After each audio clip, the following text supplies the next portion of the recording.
Chandrababu Naidu withdrawal of letter of permission. ఇది ఆ letter. Medical సీట్లు కాలేజీలు మాకు వద్దు. ఇది మా అందరి తాపత్రయం ఒకటే, ప్రజలారా మీకు మేలు జరగాలని. ఎన్నికలలో మాకు అన్యాయం జరిగినప్పటికీ వారం 10 రోజులు మాత్రమే ఆ బాధను భరించి తిరిగి మళ్ళా మామూలుగా మీ మేలు కోసం, మీ అభివృద్ధి కోసం, మీ సంతోషం కోసం తాపత్రయపడే వాళ్ళే నా చెల్లెళ్ళు, నా తమ్ముళ్ళు. మేము పెట్టే ప్రతి ప్రెస్ మీట్ కూడా వ్యక్తిగతంగా తెలుగుదేశం పార్టీ నాయకులను టార్గెట్ చేసి చంద్రబాబు నాయుడు గారిని కానీ, లోకేష్ గారు కానీ, లేకుంటే ప్రొద్దుటూరు నియోజకవర్గం నుండే తెలుగుదేశం పార్టీ నాయకులు కానీ వ్యక్తిగతంగా టార్గెట్ చేసే ఉద్దేశం కానీ భవిష్యత్ కాలంలో 5 సంవత్సరాల కాలంలో ఒక్కరోజు కూడా ప్రవర్తించాం. ఈ ప్రభుత్వంలో మీకు జరుగుతున్న అన్యాయాన్ని మీకు చెప్పడమే. ఈ ప్రభుత్వం ద్వారా మీరు ఏమైతే హక్కులు కోల్పోతున్నారో, ఏ భవిష్యత్తునైతే మీరు మీ బిడ్డలు కోల్పోతున్నారో అది చెప్పడం మా బాధ్యత. చెప్పడమే కాకుండా వాటి కోసం పోరాడడం మా ప్రాథమిక బాధ్యత. ఈ 2 మాత్రమే ఈ 5 సంవత్సరాల కాలంలో మేము చేయబోయేది. ఇది ప్రజలు అర్థం చేసుకుంటారని నేను భావిస్తా ఉన్నా. తెలుగుదేశం పార్టీ నాయకులు కూడా అర్థం చేసుకొని దానికి తగ్గట్టుగానే స్పందించాలని చెప్పి నేను కోరుకుంటా ఉన్నా. చంద్రబాబు నాయుడు ప్రభుత్వాన్ని మీరు ఎన్నుకున్న తర్వాత కూటమి ప్రభుత్వానికి మీరు ఓటేసి దాదాపుగా 164 సీట్లతో ఈ రాష్ట్రంలో ప్రభుత్వాన్ని వారు స్థాపించిన తర్వాత మీకు జరిగిన మరొక నష్టం నేడు. ఎన్నో నష్టాలు జరిగినాయి, చెప్తా ఉన్నాం ఈ 4 నెలల కాలంలో. మరొక నష్టం విద్యా విధానం. ఇది అత్యంత ప్రాథమికమైనటువంటి, అత్యవసరమైనటువంటి విషయం. కారణం, ఈ దేశ భవిష్యత్తు ఆధారపడిండేదే పిల్లల విద్య ద్వారానే. ఈ దేశం ఆర్థికంగా పురోగమనం చెందాలన్నా, నాగరికత ప్రపంచంలో దూసుకుపోవాలన్నా విద్యా విధానం గొప్పగా ఉండగలిగినప్పుడే, అక్షరాస్యత అందరికీ అబ్బినప్పుడే సాధ్యమవుతుంది. చంద్రబాబు నాయుడు ప్రభుత్వం కొలువైంది. కనీసం ఆయన జగన్మోహన్ రెడ్డి గారి పరిపాలనలో 50% విద్యా విధానంలో ప్రయాణించగలిగితే కొద్దో గొప్ప మేలు జరుగుతుందనుకుంటే, చంద్రబాబు నాయుడు గారి ప్రభుత్వంలో ఈ రాష్ట్రంలోని విద్యా విధానానికి చీకటి రోజులు సంభవించినాయి. బ్లాక్ డేసే, చీకటి రోజులే. మీరందరూ ఓటేసి చంద్రబాబు నాయుడు గారికి, ఆయన కొడుకు లోకేష్ బాబు గారికి, ఆయన కొడుకు అంటే చంద్రబాబు నాయుడు గారి మనవడు దేవాన్స్ గారికి భవిష్యత్తునిచ్చినారు. ప్రజలారా, మీరు చంద్రబాబు నాయుడు గారి బిడ్డలకు మీరు భవిష్యత్తునిచ్చినారు. ఆయనకు ఓటేసి ముఖ్యమంత్రిని చేసి అధికారంలోకి వచ్చిన చంద్రబాబు నాయుడు మీ బిడ్డల భవిష్యత్తుకు అంధకారాన్ని ఇస్తా ఉన్నాడు. మీ బిడ్డల భవిష్యత్తును అంధకారం చేస్తా ఉన్నాడు. ఉదాహరణకు ఒకసారి విద్యా విధానాన్ని గమనించండి.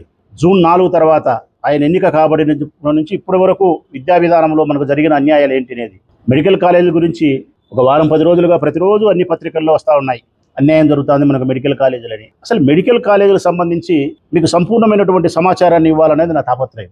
మొట్టమొదట ప్రజలారా, ఈ రాష్ట్రంలో మొట్టమొదటి మెడికల్ కాలేజీ ఎప్పుడు వచ్చిందని ఒకసారి మీరు సెర్చ్ చేయండి. మీరు పుస్తకాలు చదివిన అర్థమవుతుంది, లేకపోతే మీరు గూగుల్లో పోయి సెర్చ్ చేసినా కూడా మీకు దొరుకుతుంది. 1923లో వచ్చింది మొట్టమొదటి medical college. Andhra medical college from Visakhapatnam.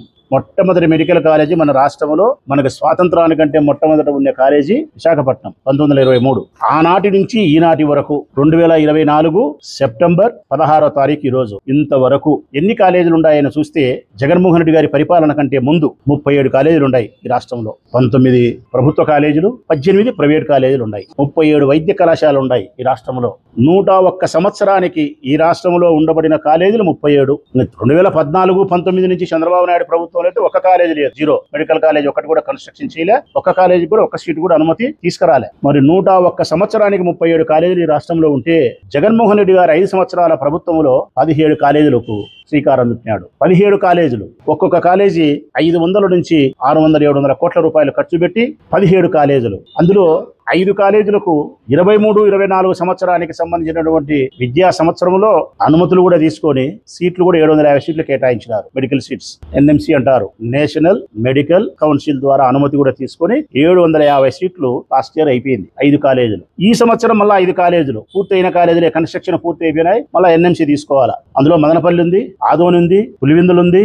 5 కాలేజీలు. ఈ 5 కాలేజీలకు 1050 సీట్లు వస్తాయి. దీని తర్వాత మళ్ళీ థర్డ్ ఫేజ్ లో 7 కాలేజీలు ఉన్నాయి. పిడుగురాళ్ళ, మార్కాపురము, బాపట్ల, నర్సీపట్నం ఇట్లాంటి 7 కాలేజీలు ఉన్నాయి. మొత్తం 17 కాలేజీలు. 101 సంవత్సరానికి అందరు పాలకులు కలిపి 37 కాలేజీలు చేస్తే ఒక్క జగన్మోహన్ రెడ్డి 5 సంవత్సరాల కాలంలో 17 కాలేజీలు కట్టగలిగినాడు, అనుమతులు తీసుకురాగలిగినాడు, ఇన్ని మెడికల్ సీట్లు మన పిల్లలకు ఇప్పించగలిగినాడు ప్రభుత్వ కళాశాల ద్వారా తక్కువ ఫీజులతో. అది మెరిట్ ప్రకారము. అంటే ఉదాహరణకు ఈ మెడికల్ కాలేజ్ జగన్మోహన్ రెడ్డి గారు తీసుకురావడం వలన ఇన్ని సీట్లు రావడం వలన, అంటే 750 సీట్లు లాస్ట్ టైం రావడం వల్ల ఏం జరిగింది మన పిల్లలకంటే గన, రిజర్వేషన్ కోటాలు ఉండే వాళ్ళు 510, 520 మార్కులు వస్తే గన కన్వీనర్ కోటాలో సీట్ వచ్చింది. మెడికల్ సీట్ ఇప్పుడు చంద్రబాబు నాయుడు పుణ్యాన ప్రైవేట్ పరం చేస్తే 550 నుంచి 600 మార్కులు వచ్చినా కూడా సీటు గ్యారెంటీ లేదు. ఇంకా ఓసీలు ఉండే వాళ్ళకైతే చంద్రబాబు నాయుడు పుణ్యాన 600 మార్కులు వచ్చినా కూడా నీటిలో సీట్ రాదు. రిజర్వేషన్ కోటాలు అయితే 550 మార్కులు రావాలా. ఏలూరులో ఒక తండ్రికి 2 పిల్లలు ఉంటే లాస్ట్ టైం జగన్మోహన్ రెడ్డి పుణ్యాన 523 మార్కులు వస్తే పెద్ద బిడ్డకు మెడికల్ సీట్ వచ్చింది. ఇప్పుడు 543 మార్కులు వస్తే మెడికల్ సీట్ రాలే. మెడికల్ కాలేజీలు ప్రైవేటు పరం అయితే ఆర్థిక భారం విద్యార్థిని తల్లిదండ్రుల పైన. మెడికల్ ప్రైవేటు పరం అయితే పిల్లలకు ఎన్ని మార్కులు వచ్చినా కూడా సీటు దక్కడం కష్టం. అన్ని రకాలుగా చెడిపోయేది మనమే, అన్ని రకాలుగా లాభపడేది వ్యాపారస్తులు.